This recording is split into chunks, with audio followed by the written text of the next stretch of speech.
안녕하세요, 차오입니다. 요즘 한창 우한 폐렴, 신종 코로나 바이러스가 이제 유행을 하고 있죠. 하루가 다르게 지금 확진자와 사망자가 계속 늘어나고 있는 상태입니다. 그래서 오늘은 바이러스의 개념과 그 다음에 신종 코로나 바이러스의 정체, 그리고 인류를 크게 위협했던 역사 속 바이러스에 대해서 간략하게 알아보는 시간을 가져보도록 하겠습니다. 지금 바로 시작하겠습니다.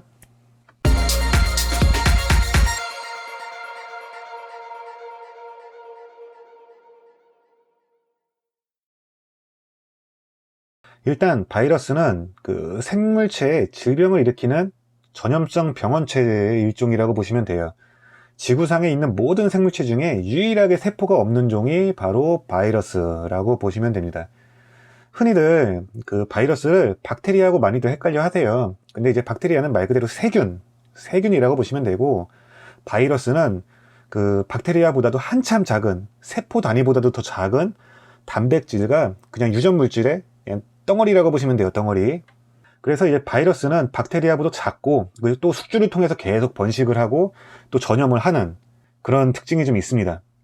자, 그렇다면 요새 최근에 유행하고 있는 우한 폐렴 신종 코로나 바이러스는 대체 어떤 바이러스길래 이렇게 전염성이 심한 걸까요? 사실 코로나 바이러스는 우리 몸속에 항체가 있어요. 그게 뭐냐 하면, 소위 감기 걸렸다고 했을 때 그때 우리가 코로나 바이러스에 감염이 됐다고 보시면 됩니다. 그래서 이제 독감의 형태의 일종인 인플루엔자 바이러스하고는 조금 다른 건데, 코로나 바이러스가 이제는 사람끼리 전염이 되고 감염이 될 때는 그렇게 크게 문제가 되지 않아요. 왜냐하면 감기라는 건 인류한테 있어서 되게 익숙하잖아요. 감기 다 걸려 보셨을 거예요, 거의 다. 근데 이게 변이를 일으키게 되면 인체에 치명적인 손상을 주게 됩니다. 인간뿐 아니라 동물들 사이에도 코로나 바이러스가 유행을 하거든요. 닭이면 닭, 낙타면 낙타, 박쥐면 박쥐, 인간이면 인간, 각자 종별로 코로나 바이러스들이 다 유행을 해요. 그래서 이제 그때는 그렇게 크게 문제가 되진 않는데, 그게 어떠한 이유로 인해서 유전적 변이가 일어나고 그 변이가 된 코로나 바이러스가 종을 넘어서 전염이 되면 그때는 이제 문제가 커지게 되는 거죠. 이번 우한 폐렴 사건처럼요. 아까 말씀드렸던 것처럼 인체에는 기본적으로 코로나 바이러스에 대한 항체가 있는데, 유전 변이가 일어난 코로나 바이러스가 유입이 되면 인체는 자기가 항상 싸우던 코로나 바이러스라고 인지를 못하게 되는 거죠. 그렇게 되면 우리 몸에 있는 항체는 바이러스와 싸울 수 없게 되고, 그러면서 그 바이러스는 우리 몸에서 활개를 치게 되는 거죠.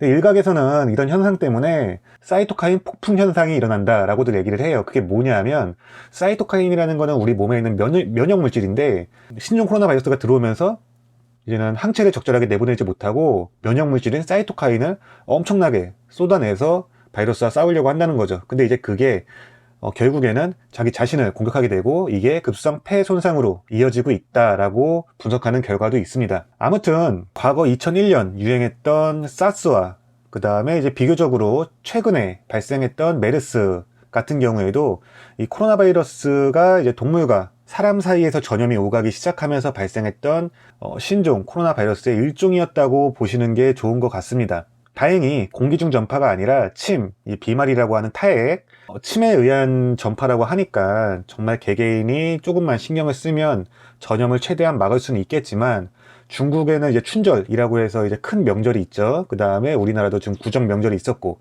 그런 게 좀 있었던 만큼 조금 우려가 되는 거는 어쩔 수 없는 것 같습니다. 심지어 잠복기가 얼마나 되는지 아직까지 정확하게 밝혀진 게 없는데, 잠복기 동안에도 전염성이 유지가 된다고 하니 정말 각자 개인이 스스로가 잘 단두리를 하는 수밖에 없을 것 같습니다. 우한 폐렴이 번지면서 온갖 괴담들이 막 나돌고 있고, 이제는 사람들 사이에서 막 동영상도 막 오가고 있는데, 그러면서 엄청나게 이제 불안감이 증폭이 되고 있죠. 그렇다면 지구 역사상 가장 위험했던 바이러스, 과연 어떤 게 있을까요? 아마 지구 역사상 가장 위험했던 전염병 하면 사람들은 바로 흑사병을 떠올릴 거예요. 하지만 흑사병 같은 경우에는 엔테로박테리아의 일종인 패스트균에 의해서 발생한, 세균에 의해서 발생한, 박테리아에 의해서 발생한 전염병이에요. 그렇기 때문에 제가 아까 말씀드렸던 인류를 위협했던 바이러스에 의한 전염병에는 속하지 않을 수가 있겠죠. 그러고 보니까 흑사병도 중국에서 시작됐다는 썰이 있습니다. 그게 이제 흑사병에 대한 여러 문헌들이 있는데, 보통 1340년대, 50년대 기록들부터가 이제 주로 많이 있어요. 근데 1330년대 초반에 그 중국에 있는 모 성에서 처음 발생이 됐다라는 조금 앞선 기록이 존재를 하고 있습니다. 뭐 그 이전에도 뭐 존재했을 수도 있고요. 뭐 할만한 하겠습니다. 아무튼 인류를 위협하고 있는 바이러스, 인류를 위협한 바이러스, 뭐 에볼라 바이러스부터 천연두 바이러스까지 굉장히 여러 종류의 바이러스들이 있고 또 정복되어 갔고 또 변이해 갔고 또 정복해 나갔습니다.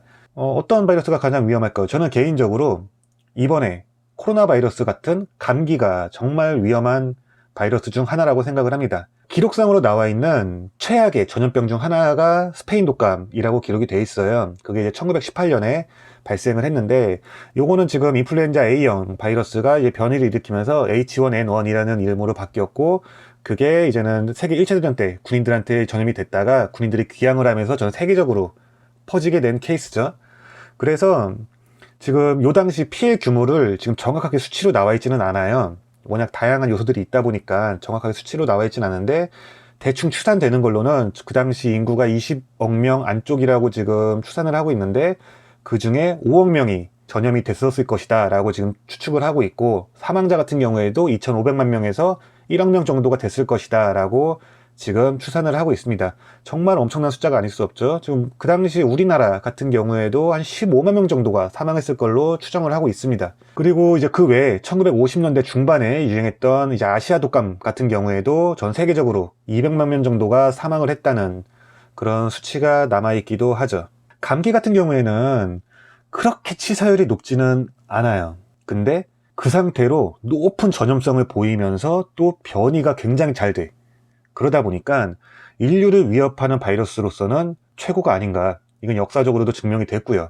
뭐 우리가 지금 아는 것만 해도 몇 개예요. 뭐 메르스, 사스, 뭐 조류 독감부터 해갖고서는 지금 방금 말씀드린 스페인 독감 뭐 엄청나게 많잖아. 아무튼 뭐 신종 코로나 바이러스가 이렇게 위험한 바이러스로 더 이상 변이되지 않도록 각자 예방과 위생을 철저히 진행을 하고 더 이상의 피해가 없었으면 좋겠습니다. 그럼 오늘 영상도 여기서 마무리하도록 하겠습니다. 구독과 좋아요 부탁드리고요.